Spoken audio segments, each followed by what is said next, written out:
Deep in the lush green forest lived a little squirrel named Squeaky. One morning, Squeaky woke up with a rumbling tummy. "Oh, I'm so hungry," he chirped, scampering down the tree. He searched high and low for nuts or berries, but found nothing.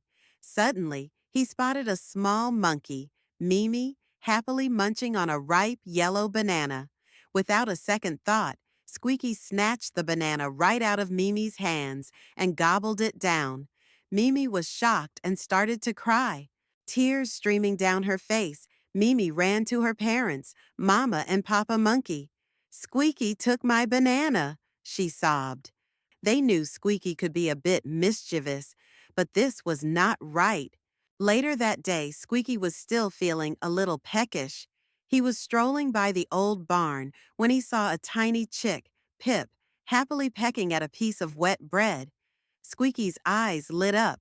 He swooped down, snatched the bread from Pip, and quickly ate it. Pip, just like Mimi, was left hungry and upset. Pip, feeling a pang of hunger and injustice, wobbled as fast as his little legs could carry him to his parents, Henny the hen and Rocky the rooster. "Squeaky took my bread," he peeped, his voice trembling. Henny and Rocky clucked angrily. This was becoming a pattern, and they knew something had to be done. Mama and Papa Monkey, along with Henny and Rocky, decided to seek the wisdom of Elder Elephant, the kind and respected leader of the forest. They explained what Squeaky had done. Elder Elephant listened patiently, his wise eyes full of understanding. He decided to summon Squeaky.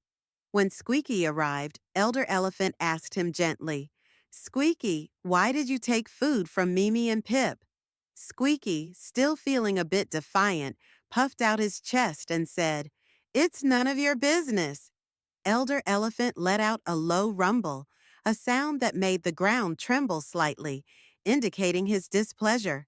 Squeaky, realizing he had upset the wise Elder Elephant, immediately felt a pang of regret. "I'm so sorry, Elder Elephant." His voice much softer now. "I was very hungry, but that was no excuse." Elder Elephant nodded, satisfied with Squeaky's apology. Mimi and Pip, who had been watching nervously, started clapping their tiny hands and wings with joy, happy that justice had been served and that Squeaky had learned his lesson.